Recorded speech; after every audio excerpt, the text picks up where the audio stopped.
What's going on, guys? This is day one of me following Alex Hormozi advice, and my goal is to have $1 million automotive repair shop. So let me introduce myself. My name is Corey Stefan Solomon. I am the owner of Your New Mechanic LLC based here in Atlanta, Georgia, and my goal is to provide simple, affordable car care, vehicle maintenance. So I'm in the service business. I'm in the service industry. I've been at this for coming up on my second year. I actually started this business August 26, 2024. So I guess I can tell. Let me give you a little bit of background on me. I'm an Atlanta. I'm an Atlanta native. I was born and raised here. Went to Tri Cities High School. Graduated. Went to Alabama Agricultural Mechanical University. Got a degree in electrical engineering. Worked corporate for a little bit. Worked some various electronics repair jobs. Electrical electronics is my strength. That is my specialty. I got married in 2013, and recently got divorced in 2025. Almost 1 year after I started my business. After I got divorced, 3 months after that, I quit my job to pursue this full time. And I'm probably going to start another page, kind of going over some of the nuggets and the life lessons that I've learned through my marriage and through the divorce process. That page is going to be the Lonely Drivers page, and I'll post a link in the description box below. So, with that being said, none of my family has ever built a business. I've never built a business. This is all new to me. So, I needed something to go by. I needed a blueprint. I needed an imaginary free mentor because obviously the business isn't making that much money yet. I just started it. So we have to grow it, we have to build it. And I kind of followed this Alex Hormozi character. I'm like, who is this guy, this lumberjack looking guy with no suit? Says he's gonna start a business. But I started watching him and I started listening to him. And I love his mindset. I love where he comes from. And I think he has a lot of value that, if applied, see those books back there? If applied, I really think anybody can build anything.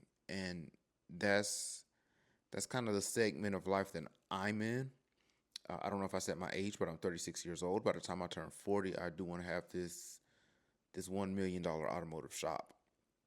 And it's going to be a mental journey. So that's why I'm starting this YouTube video, starting this YouTube channel. I don't like being in front of the camera. I like showing my work, but I don't like speaking my work. It's I don't know. It's an irrational fear, right? But being $1 million shop owner, I can't have irrational fears. That that has to go. So we're gonna do this challenge, and we're gonna see where it goes. So if Alex was sitting in front of me right now, I think one of the biggest questions that he would ask is, "Okay, Corey, what's going on with your business? What are some of the things? Tell me some of the things that you notice that you're having that is causing your business not to grow." I think that's a fair question. So, being a mobile mechanic comes with a ton of challenges, and one of the first challenges that you have to recognize is that you will be limited. There is no way around it. You don't have that much time in the world, not by yourself.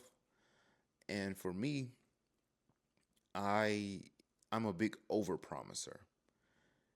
And not in the sense that I can't deliver, but in the sense I will sacrifice my day and my time to get the job done. I will tackle it. I will hammer it away until it is no more. Unfortunately, if I put my time over in this bucket, it takes time away from this bucket. So I can work in the business, but now I can't work on the business because I'm spending 10, 11, 12 hours working on people's cars, making sure they're good, um, making follow up calls in between. So one of my biggest fears there is that if I say no to my customer, they're gonna go somewhere else. They're gonna go to another place. I think that's irrational as well because I've built up enough trust. Now the goal is to maintain that trust, but I can't maintain it if I'm constantly getting new customers and doing the same exact thing that I did when I only had 10 to 15 customers. A new set of problems comes when you start having 100 customers, 150, 200 customers in your list. So now I'm at a point where I'm going to need to back up the amount of wrenching vehicle work so I can work on building the business, work on nurturing the relationship with the customer. And in my mind, that doesn't pay the bills, which it doesn't. I don't get paid to talk to customers, but I get paid for the outcome. I get paid for putting a schedule on the date and going to their car and then doing it that way. So I have to really rewire my mind that way and look at it in the sense that hey, you're not making money now, but you're making money tomorrow and next week and the month after, and keep that in mind. And I do that repeatedly over time. Another one of my issues is communication. Communication becomes extremely difficult, especially if you're blue collar. You know what I'm talking about. It's going to be hard for you to do the work, and take the phone call at the same time, and answer the questions, and figure out the scheduling, and do the pricing, all while you're taking a bath in transmission fluid. It's not going to happen. So I also have another plan, and I don't want to get caught chasing the woman in the red dress. But some of the problems that I'm experiencing, I know that other people in other service industries, other mobile mechanics are experiencing the same issue as well. And that is communication while while you're doing the work. There's two solutions I have to this. One is AI based, and the other is hiring somebody. I'm not at the point where I can hire somebody. I don't think the revenue from the business is consistent enough yet. But I also don't want people answering the phone and then having to talk to a robot. I believe one of the biggest values of my business is that people get to call me and talk to me. And I'm pretty straightforward. I'm not gonna sugarcoat whether or not your car's broken. Um, I got a good personality. They just enjoy talking to me. They enjoy saying, "Hey Corey, I have this going on," and I'm like, "Okay, bet, let's go. When you want it done?" And I try to make it really easy. I don't try to do the whole rigmarole and do what other shops are doing. I just want to fix the car. That's all I want to do. But with that being said, and this goes back to the 100 people part, I am trying to figure out a way to still talk to the customer, but have AI working, have an AI agent in the background working, taking that customer's information down, making the estimate for me. I won't say the estimate, making the work order for me. If it's a new customer, I'm getting that information in the background, and I want my AI agent to still be able to feed information in my ear, kind of like an Agent M. I like that. Agent M is gonna be the name. So when the customer asks, "Hey Corey, what's your availability like?" I got Agent M in the background just listening, saying, "Hey Corey, you have enough time for uh, cabin air filter and fluid change on this car on this time." And then I just relayed that back to my customer while I'm still working on the vehicle. So now I don't have to break what I'm doing, take my gloves off, pull out my phone, scroll, look at my calendar, try to. I don't have to do all that. That's too much time and it's too much work.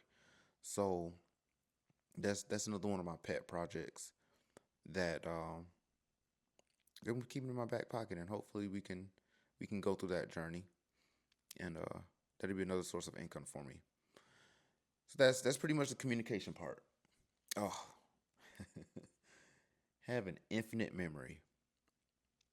Another one of my big problems in this business is memorizing everything that I say because the customer will hold me to it. So if I'm in the middle of the job and I make a promise, all right, I say, hey, I'll be there tonight. I'll be there this evening. I don't think I have anything going on. And I look at my schedule and I'm like, dang, I got like four things going on. I can't break that promise to the customer. I could, but usually I don't. Usually I just work through the night to get it done. But I can't do that repeatedly, which I have been doing. I'm a sucker for punishment, I guess. But I'll work boom, boom in the night, 1 a.m. Matter of fact, I just had a 1 a.m., 2 a.m. appointment last night, which I don't mind. But that's not something that can be done forever. That's not sustainable. So, and sometimes I may forget that I make the promise. That's why I said you have to have an infinite memory because you're going to be in the heat, you're going to be in the field, you're going to be in the cold. You're not going to be thinking clearly. You're not even going to probably want to pull out your calendar and be like, yeah, I can do this. So that goes back to the AI assistant or having a virtual assistant. I have having a story about it. I have a story about my assistant, but we'll save that for another day. Planning, planning everything. I suck at planning. I won't say I suck at it. It needs improvement. It needs more work. Got to change my language if I'm gonna make a $1 million shop as well. Planning for me is tough because I, in my mind, similar to the communication, I don't see planning as making money now. And I have to get that out of my head. You're not making money now, Corey. You're preparing to make money tomorrow so that it'll be easier and faster for you. And that's going to be a big thing. Let me talk to my other mobile mechanics here. That's going to be a big thing when you start getting a lot of people and you start getting back-to-back calls. You want to be prepared. That's where the planning comes in. If you have an oil change, just say you have something simple, an oil change and the brakes, and somebody calls you on the spot, say, "Hey, my car's not doing this, that, and the third," but you forgot to plug your scan tool up because all you were thinking about for the day was that oil change and brake job. Now you're unprepared. You have this advanced diag on this BMW, but you can't do anything because you can't read any vehicle systems. You could try to wing it, or you can just pre-plan everything, make a process. This is what I'm in the process of doing, literally making a process. Making so that every day is standardized, making sure that everything has a place and a location. Because I'm still in a side hustle mentality. I'm still in a side hustle mindset where it's work, work, work, work, work. And if I work hard enough, I can beat everything. I can beat the whole entire game with hard work. Unfortunately, business isn't like that. You have to be smart. You have to play the game. This is chess, not checkers. So you have to put all the pieces in the right spot first instead of bringing out the tank and then just shooting the board down and calling yourself getting a dub. It's not going to happen. All right. Ooh. Hold on. Let me get that. Get that back up. Another big one for me is emotional discounting. If I were to have a problem with my business, it will be feeling sorry for people. I I am a person that wants to take people's pain away from them, even if I have to put it on my back. I have pretty nice looking shoulders. My biceps look great, whatever. But when it comes to the financial side, Corey, man, I ain't got it, bro. Hey, Corey, You take payment plans. I can't even tell you the amount of money that I've lost just saying, hey, it's on me, bro. It's on me, sis. Sure, you can pay me later. Later never comes. I'm going to tell you guys, later never comes. Don't do that. So, and that comes, for me, that comes with posturing myself in the business, posturing myself as I am friendly, but I'm not necessarily your friend. I'm in this business to make money and help you while doing that, not just be a charity service where I'm giving my knowledge and my value to you for free. I've lost. I've lost business because I'm sitting here chatting on the phone, basically doing a consultation on their car saying, hey, did you do this? Did you check this out? Oh, it sounds like you need, oh, oh, dang. I just gave them the answer to the test.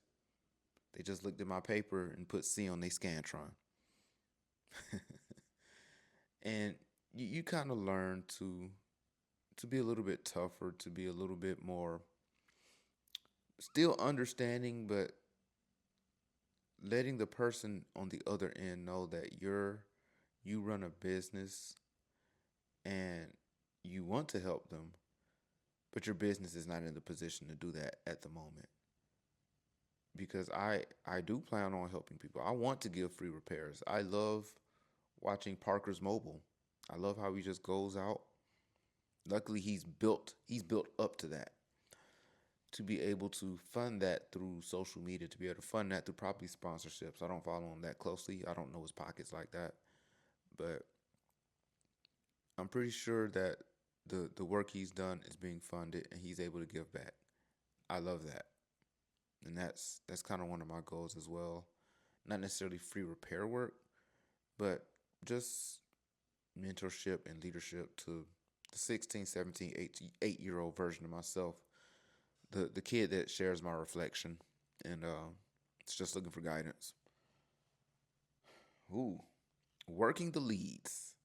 Follow up, follow up, follow up. Man, if I could tell you how many times I have not followed up and or at least followed up incorrectly by asking for the next service, by putting the next service on the next calendar, because that's the purpose of the follow up, not just to make sure that their repair went well, but hey, okay, what's next on the bucket list? What else can we check off? Okay, you got that done? All right. You want to do it next pay period? Cool. Let's get that done on the 16th, right after the paycheck comes.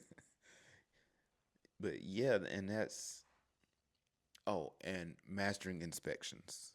I would say that I don't do enough inspection, nor do I record the the result. But that comes from the side hustle mindset of doing work for today, not for tomorrow. That seems to be a reoccurring theme right now. All right, what else we got? Oh, making the calls. I would say my number one excuse is, or the story that I tell myself is that I'm too busy to make calls. I'm always out here working. I'm always working on the car. Sorry, I didn't have enough time to call you. That's an excuse.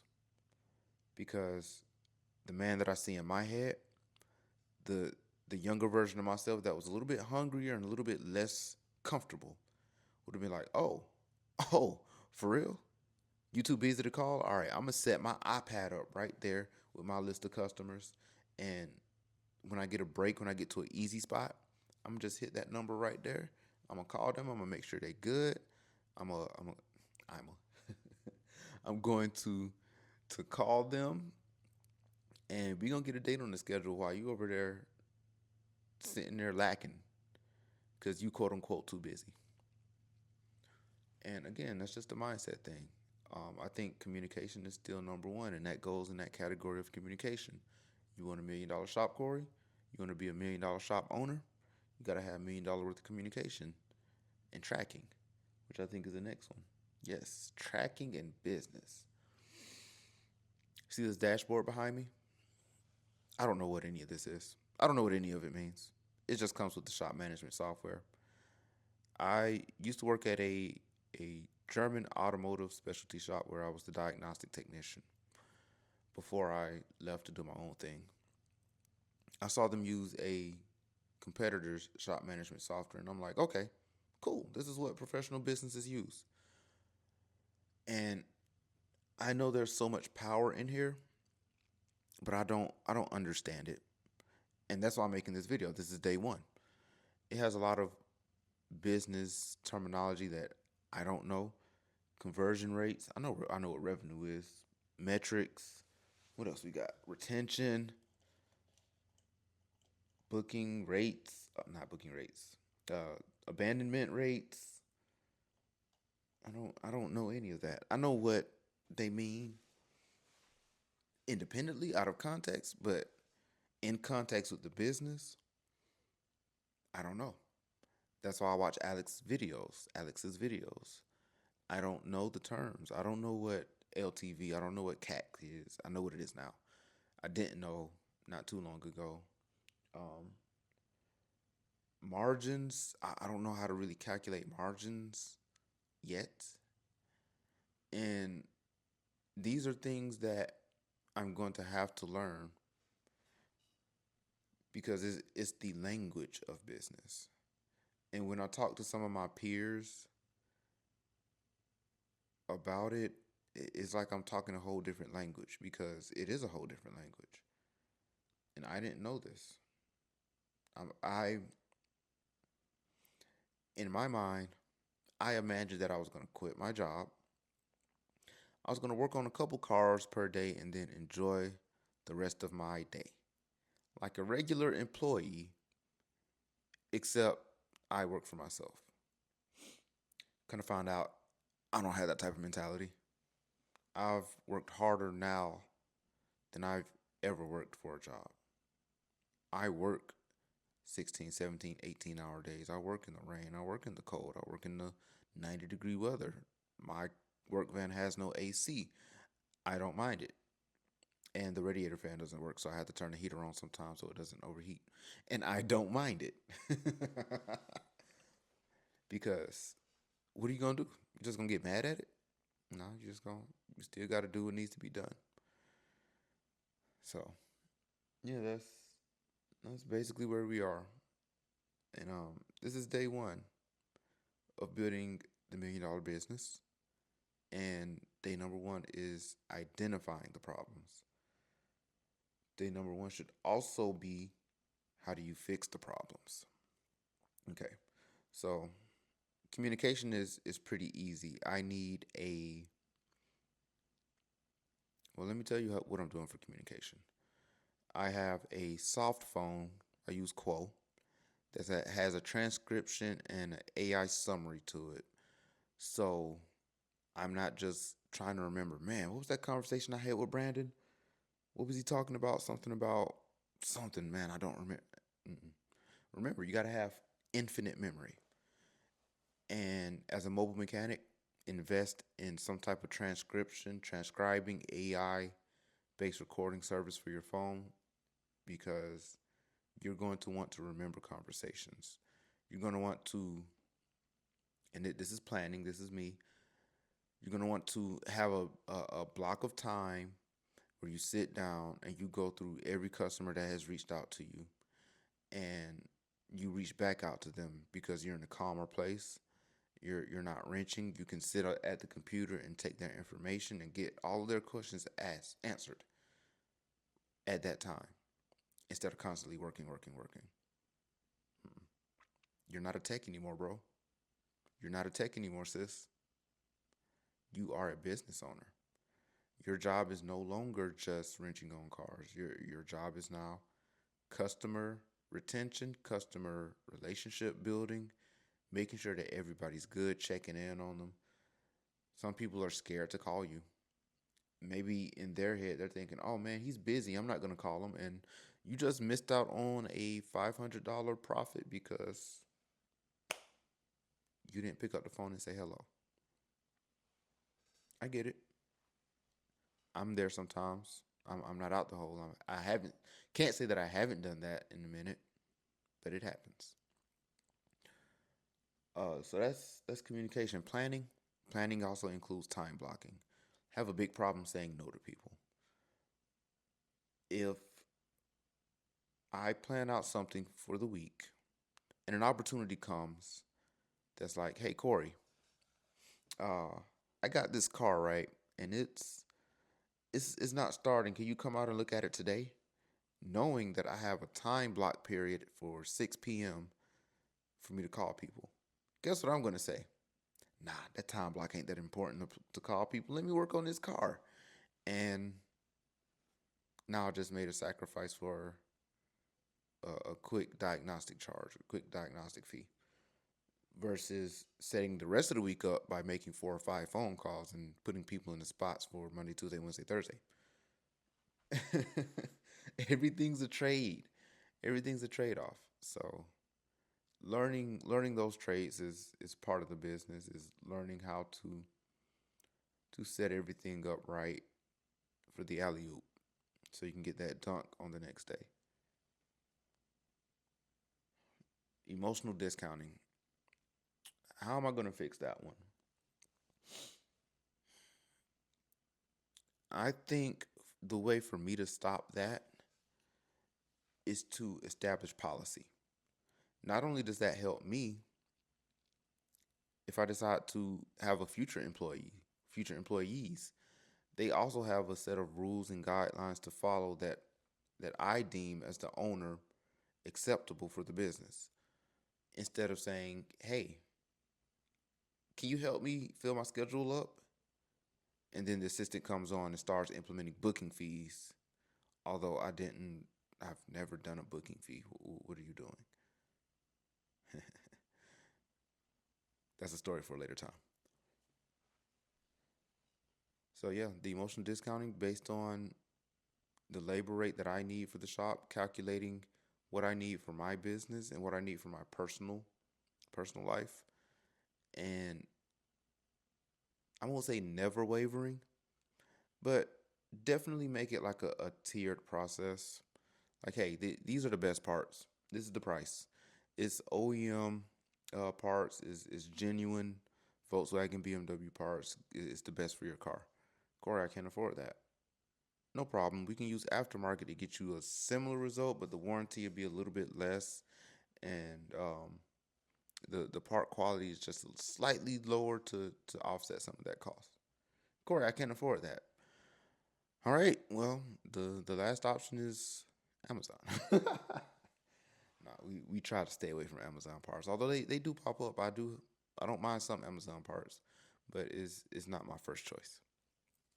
But yeah, I think giving people options helps offset the emotional discounting, because people will just keep asking for discounts, and you can discount yourself out of business. You can discount yourself to be broke.